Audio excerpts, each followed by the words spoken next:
Hi, everyone. Good morning. Hey, it's Paul the Grigley, and we're all safe here in Sarasota, Florida. But boy, I don't wish this experience on anyone. We had 130-mile-an-hour winds, lot of debris, and a lot of damage to the palm trees and to the screens for the outside lanai. So we're all here. We're wealthy and wealthy. Should we say we are healthy?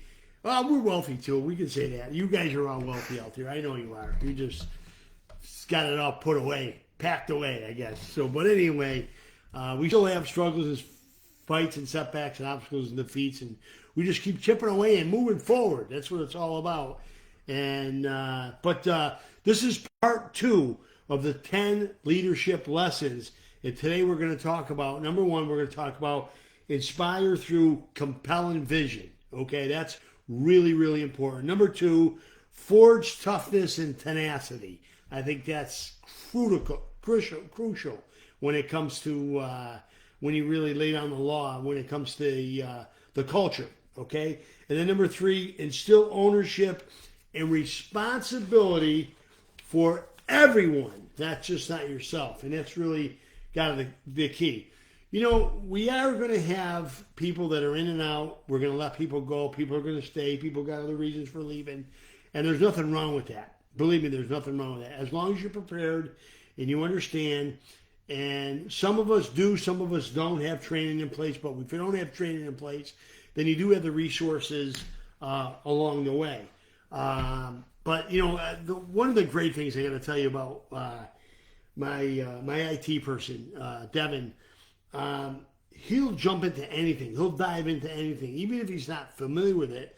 In his mind, he knows, well, I think I can learn something. I can figure this out for another guy or another girl or whatever. But he always focuses on a solution and not the problem. We all have problems, no question about that. But if he can find a solution, that's the name of the game. There's no question about that. So inspire through compelling vision. And I want to say this to you. You all know who John Wooden was. He was a great basketball coach. He won like 9 championships. And the reason why he won nine championships, that he not only had the daily task of doing layups and running and doing suicides and so on and so forth within the basketball team, but he gave the compelling vision of his teams. This is what it's like. This is what it's going to feel like when we get the W, when we get the victory. And he made it very clear to each and every individual. Some have it, some don't.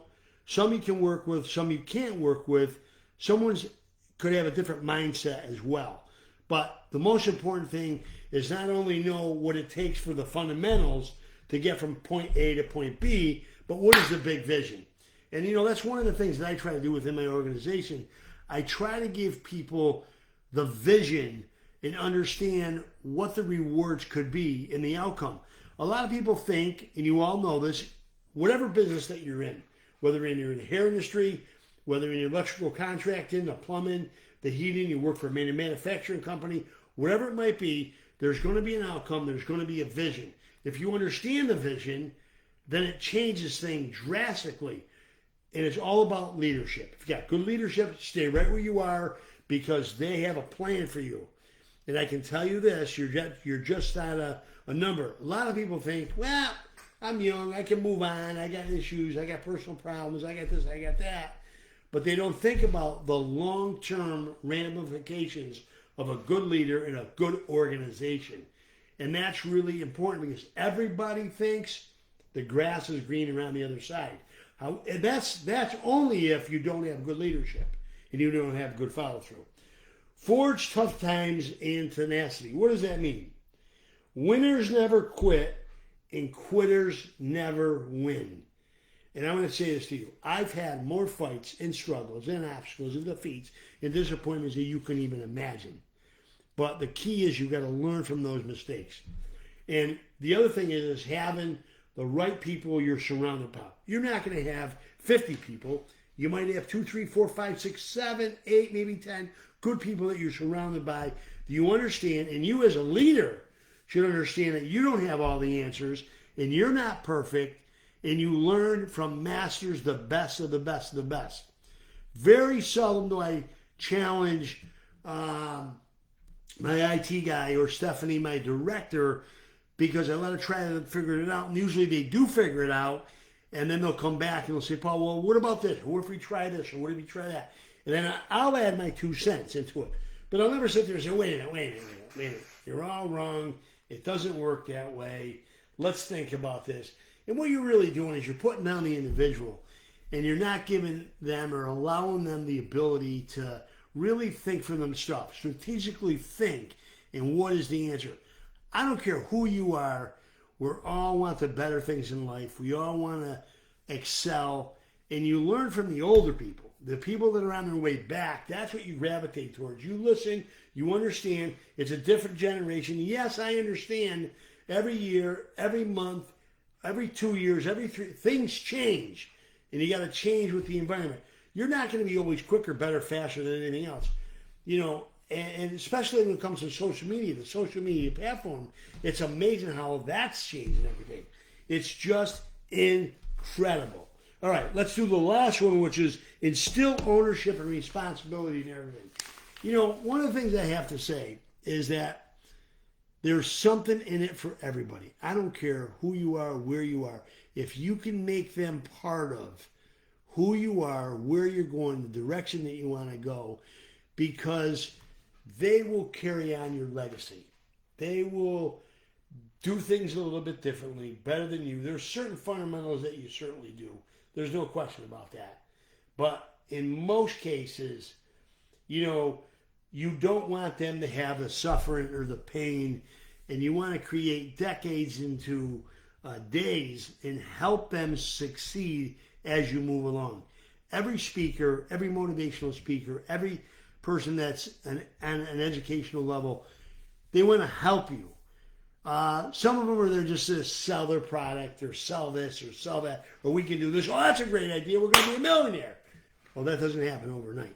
It's like everybody going to get a lottery ticket. You think that you're going to become a millionaire overnight. And when you get it, what's going to happen? Most of the people that go broke have never been a millionaire or never worked their tail off or saved or went through the pain or suffering to really make a difference.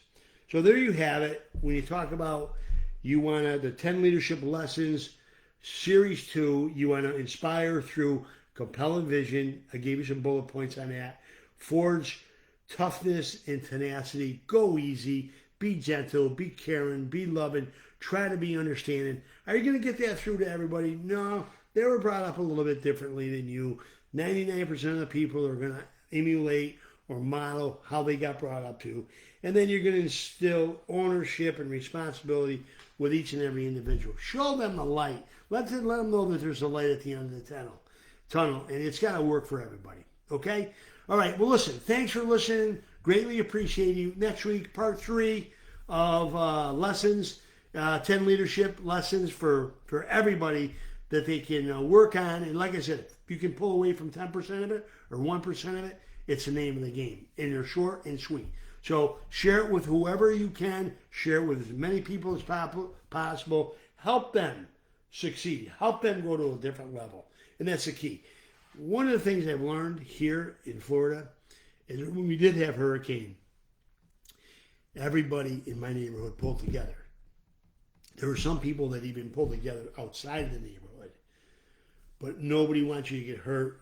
Nobody wants you to fail. Everybody chips in and they help. Whatever it costs, whatever it does. It's a lot of equity, sweat, hard work, but that makes all the difference in the world to be around people that really care about you and you want to help them to succeed. And that's the level that I'm at right now. I mean, that's why I'm speaking to you right now. Hopefully, all those books that you see behind me, I've read all those books and took the best out of all those books. And hopefully you can learn, you can grow. You can develop quicker, better, faster than I've ever done. All right, have a great day. Have fun. See you next week. Bye-bye.